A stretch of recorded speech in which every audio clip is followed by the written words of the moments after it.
सामान माना जाएगा?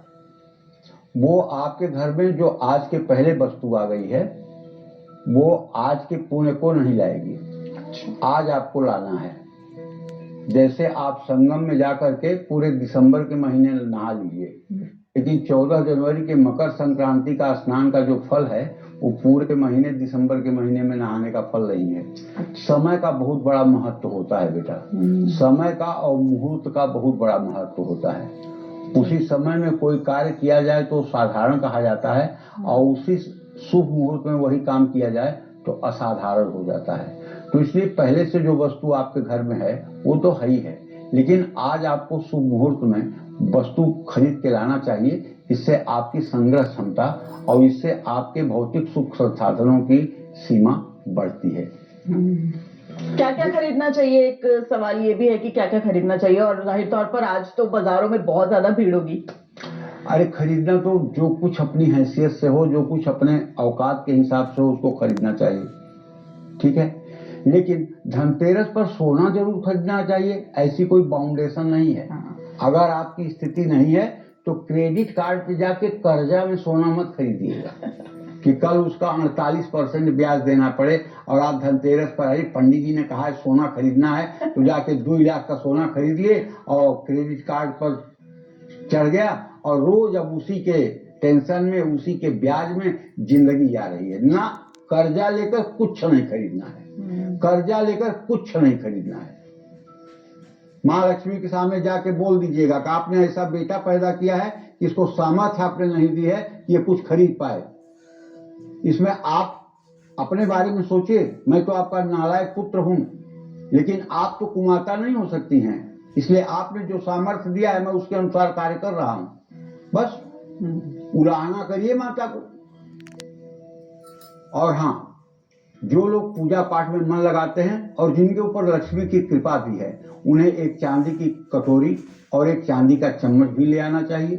दीपावली पर माँ लक्ष्मी को उसी चांदी की कटोरी में खीर का सुंदर भोग लगा करके या अनार के दाने रख करके महालक्ष्मी को प्रसाद चढ़ाना चाहिए। धनतेरस पर दक्षिणावर्ती शंख खरीदना बहुत शुभकारी होता है।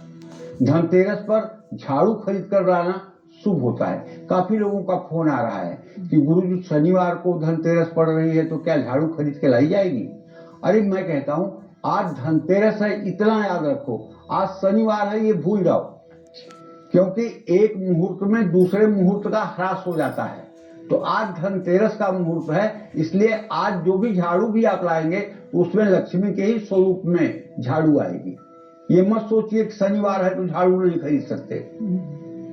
झाड़ू से घर की दरिद्रता का दमन होता है। धनतेरस पर साबुत धनिया खरीदना शुभ होता है, इससे घर में धन संपत्ति की वृद्धि होती है। इस धनियों को दीपावली की पूजा में माँ लक्ष्मी को अर्पित करना चाहिए। धनतेरस पर साबुत हल्दी की गांठ खरीद कर लाना चाहिए, इसको लाल कपड़े में लपेट कर अपने तिजोरी में रखना चाहिए। धनतेरस पर 11 गोमती चक्र खरीद कर अपने धर्म स्थान में रखना चाहिए।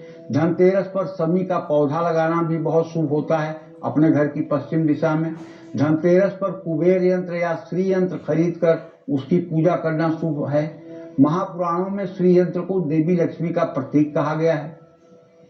महालक्ष्मी ने स्वयं कहा है कि श्री यंत्र मेरा प्राण, मेरी शक्ति, मेरी आत्मा और मेरा स्वरूप है। श्री यंत्र के कारण ही मैं पृथ्वी पर निवास करती हूँ। तो कहने का आशय यह है, जिन घरों में पहले से श्री यंत्र है उनकी तो बात ही कुछ निराली है, और यदि अभी तक आपके घर में श्री यंत्र नहीं हो सका है और आप श्री यंत्र खरीद सकते हैं, इतनी आपकी हिम्मत है, तो मैं आपसे कहूंगा कि चांदी का या पारे का या स्फटिक का श्री यंत्र आप अपने घर लाएं।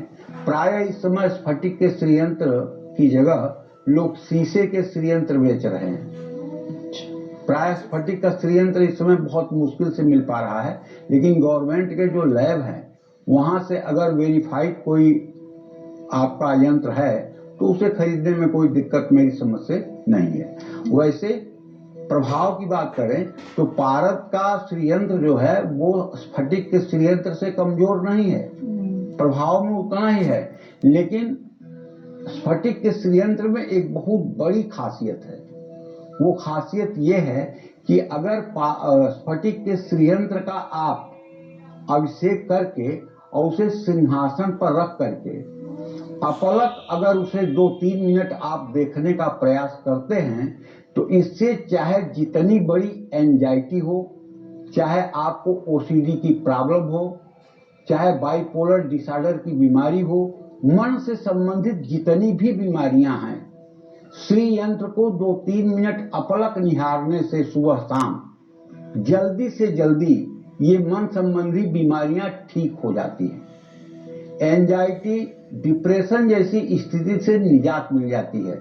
स्फटिक के श्रीयंत्र पर जब आपकी दृष्टि जाती है और उसका जो परावर्तन होता है, उससे आपके शरीर में सकारात्मक ऊर्जा का संचार होता है और आपकी नेगेटिविटी मल मूत्र के साथ शरीर से बाहर निकल जाती है और कुछ ही दिनों के बाद आप अपने को सामान्य महसूस करने लगते हैं। पारे का श्रीयंत्र अच्छा है, वो वास्तु दोष को मिटाता है, धन संपदा को देता है, लेकिन उसे निहारने से एंजाइटी नहीं दूर होती है, उसे निहारने से डिप्रेशन नहीं दूर होता है। तो इसलिए मैं कह रहा हूं कि अगर स्फटिक का शुद्ध श्रीयंत्र 100-150 ग्राम के ऊपर का मिल जाए और उसकी ठीक से पूजा करके और उसका रोज नित्य दर्शन करने का एक विधान बना लिया जाए तो शायद ये स्वास्थ्य के लिए एक औषधि के रूप में भी काम करेगा। श्रीयंत्र को ही यंत्रराज कहा गया है और नवार मंत्र को ही मंत्रराज कहा गया है। इस बात में मेरे कोई रत्ती भर नींद मेख नहीं हो सकती। श्रीमद् देवी भागवत महापुराण अगर आप पढ़ेंगे तो ओम ऐं ह्रीं क्लीं चामुंडाय विच्चे इस मंत्र को ही मंत्रराज कहा गया है। मंत्रराज, मंत्रों का राजा। और इसी के बारे में दुर्गा कल्पद्रुम में लिखा हुआ है कि सिद्धि असिद्धि नास्तीति, मतलब नवाड़ मंत्र के सिद्धि और असिद्धि का विचार नहीं करना चाहिए। क्यों नहीं करना चाहिए? इसलिए कि स्वयं सिद्ध है, ये स्वयं सिद्ध है, इसलिए सिद्धि असिद्धि का विचार नहीं करना चाहिए। और यदि आप अब महालक्ष्मी की साधना करने का मन आपने बना लिया है, दरिद्रता का समूल रूप से आप दमन करना चाहते हैं, दुर्भाग्य को मिटा करके सौभाग्य को आप लाना चाहते हैं, तो आज मैं आपसे कहूंगा कि किसी पवित्र सरोवर में जाकर के नाभि बराबर जल में खड़े होकर के पूरब मुंह करके रुद्राक्ष की माला पर 108 बार ओम ऐं ह्रीं क्लीं चामुंडाय विच्चे नमः इस मंत्र का जप कर लीजिए। वहां से निकलकर कपड़ा पहनिए साफ और एक आसन अपने साथ रखिए, किसी पीपल के पेड़ के नीचे पूरब मुंह करके बैठिए और एक माला नवाड़ मंत्र का जप ओम ऐं ह्रीं क्लीं चामुंडाय विच्चे नमः कह करके फिर वहां से पीपल को प्रणाम करके किसी शिवालय में पहुंचिए और शिवालय में पहुंच करके उत्तर दिशा की तरफ मुंह करके भगवान शिव का दर्शन करने के बाद आप यही मंत्र करिए ओम ऐं ह्रीं क्लीं चामुंडाय विच्चे नमः। निश्चित रूप से आपका मंत्र ये सिद्ध हो गया। अब अपने घर जाकर के आप जितना कर सकते हैं उतना करें।